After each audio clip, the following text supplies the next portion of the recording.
ಜೈ ಹಿಂದ್ ಎಲ್ಲರಿಗೂ ಯೂಟ್ಯೂಬ್ ಕ್ಲಾಸ್ಗೆ ಸ್ವಾಗತವನ್ನು ಕೋರುತ್ತಾ RRB ಗ್ರೂಪ್ ಡಿ 2025ರ ಕೋರ್ಟ್ ಕೇಸ್ ಬಗ್ಗೆ ಈಗಾಗಲೇ ತೀರ್ಪು ಬಂದಿದೆ.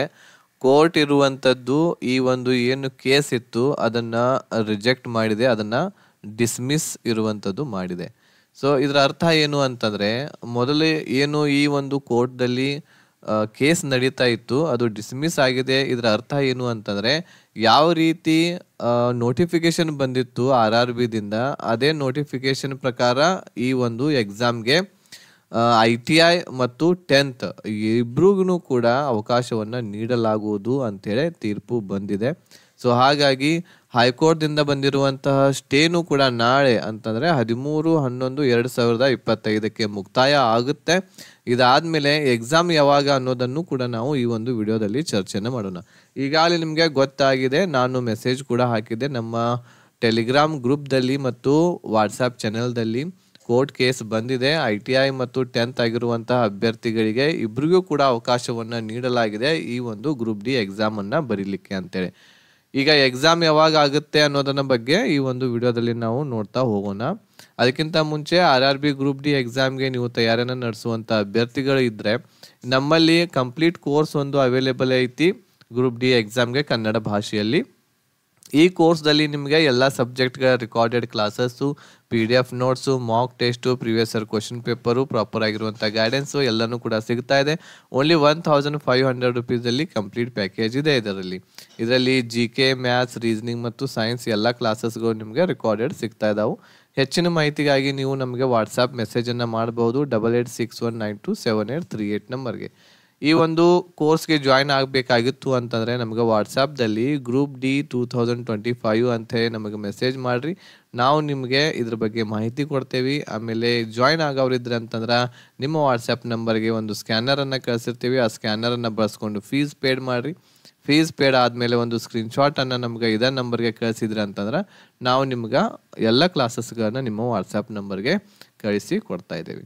ಈಗಾಗಲೇ ನಿಮಗೆ ಗೊತ್ತಿರುವ ಹಾಗೆ ಈ ಒಂದು ಗ್ರೂಪ್ ಡಿ ಎಕ್ಸಾಮ್ ಇರುವಂಥದ್ದು 17 ನವೆಂಬರ್ದಿಂದ ಪ್ರಾರಂಭ ಆಗುತ್ತೆ ಅಂತೇಳಿ ಈಗಾಗಲೇ ನೋಟಿಫಿಕೇಶನ್ RRBದವರು ಬಿಟ್ಟಿದ್ರು. 17ನೇ ನವೆಂಬರ್ದಿಂದ ಎಕ್ಸಾಮ್ ಆಗೋದಿಲ್ಲ. ಯಾಕಂತಂದರೆ 17ನೇ ನವೆಂಬರ್ಗೆ ಆಗಬೇಕಾಗಿತ್ತು ಅಂತಂದರೆ ಇದಕ್ಕಿಂತ 10 ದಿವಸ ಮುಂಚೆನೇ ನಿಮಗೆ ಸಿಟಿ ಇಂಟಿಮೇಷನ್ ಆಗಿರಬಹುದು ಅದೆಲ್ಲ ಮಾಹಿತಿ ಕೊಡಬೇಕಾಗುತ್ತೆ 10 ದಿವಸಗಳ ಮುಂಚಿತವಾಗಿ. ಹಾಗಾಗಿ ಇವತ್ತು 12ನೇ ತಾರೀಕು ಇರೋದರಿಂದ ನಿಮಗೆ ಯಾವುದೇ ರೀತಿ ಇರುವಂತಹ 17ನೇ ತಾರೀಕಿನಿಂದ ಎಕ್ಸಾಮ್ ಆಗಲ್ಲ. ಬಟ್ ಈ ಎಕ್ಸಾಮ್ ಯಾವಾಗ ಆಗುತ್ತೆ ಅನ್ನೋದನ್ನು ಹೇಳೋದಾದರೆ ಬಹುಶಃ ಈ ಒಂದು ನವಂಬರ್ ಲಾಸ್ಟ್ ವೀಕ್ದಿಂದ ನಿಮ್ಮ ಎಕ್ಸಾಮ್ಸ್ಗಳು ಸ್ಟಾರ್ಟ್ ಆಗ್ಬೋದು. ನವಂಬರ್ ಲಾಸ್ಟ್ ವೀಕ್ದಿಂದ ಎಕ್ಸಾಮ್ಸ್ಗಳು ಸ್ಟಾರ್ಟ್ ಆಗುವಂಥ ಸಾಧ್ಯತೆ ಇದೆ. ಬಹಳ ಬೇಗನೆ ಅಂತಂದರೆ ನಾಳಿನ ದಿನ ಅಂತಂದರೆ 13/11/2025ಕ್ಕೆ ಏನಾದರೂ ಮಾಹಿತಿ ನಿಮಗೆ ಇದ್ರ ಬಗ್ಗೆ ಹೇಳ್ತಾರೆ RRBದವರು, ಯಾವಾಗಲಿಂದ ಎಕ್ಸಾಮ್ ಏನೆಲ್ಲ ಅಂತೇಳಿ.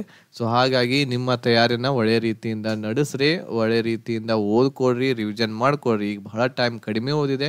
ಯಾಕಂತಂದ್ರೆ ಮುಂದಿನ ಒಂದು ನೋಟಿಫಿಕೇಶನ್ ಕೂಡ ಮಾಡಬೇಕಾಗಿದೆ RRBದವರು ಗ್ರೂಪ್ ಡಿ ಎಕ್ಸಾಮ್ದ ಬಗ್ಗೆ. ಸೊ ಹಾಗಾಗಿ ಬಹಳ ಬೇಗನೆ ಎಕ್ಸಾಮ್ಸ್ಗಳು ಇದ್ರು ನಡೀತವೆ. ಎಕ್ಸಾಮ್ ಪ್ಯಾಟರ್ನ್ದಲ್ಲಿ ನಿಮಗೆ ಸೈನ್ಸ್ದು 25 question, maths 25, reasoning 30, general awareness ಮತ್ತು ಕರೆಂಟ್ ಅಫೇರ್ಸ್ಗೆ ಸೇರಿ 20 ಕ್ವಶನ್ಸ್ಗಳು, ಈ ರೀತಿ 100 ಕ್ವಶನ್ಸ್ಗಳು ಇರ್ತಾ ಇದ್ದಾವೆ.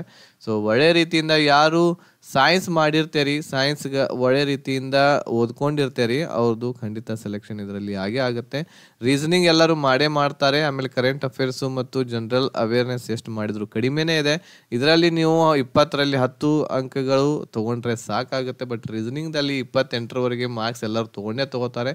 ಮ್ಯಾಥ್ಸ್ದಲ್ಲಿಯೂ ಕೂಡ ನೀವು ತೆಗೆದುಕೊಳ್ಬೇಕಾಗುತ್ತೆ. ಇದರಲ್ಲಿಯೂ ಕೂಡ 15ರಿಂದ 18, ಆಮೇಲೆ ಸೈನ್ಸ್ದಲ್ಲಿಯೂ ಕೂಡ 22ರಿಂದ 23 ಕ್ವಶನ್ಸ್ಗಳನ್ನ ಸರಿ ಮಾಡಲೇಬೇಕಾಗುತ್ತೆ. ಅವಾಗಲೇ ನಿಮ್ಮ ಸೆಲೆಕ್ಷನ್ ಆಗ್ತೈತಿ. ಯಾರು ಸೈನ್ಸನ್ನು ಒಳ್ಳೆ ರೀತಿಯಿಂದ ಓದಿರ್ತೀರಿ ಅವ್ರದ್ದು ಸೆಲೆಕ್ಷನ್ ಇದರಲ್ಲಿ ಖಂಡಿತ ಆಗೇ ಆಗುತ್ತೆ. ಆಮೇಲೆ 100ರಲ್ಲಿ 75+ ನಿಮಗೆ ಮಾರ್ಕ್ಸ್ ಬರ್ತಾ ಇತ್ತು ಅಂತಂದರೆ ನಿಮ್ಮ ಸೆಲೆಕ್ಷನ್ ಖಂಡಿತ ಈ ಎಕ್ಸಾಮ್ಗೆ ಆಗೇ ಆಗುತ್ತೆ.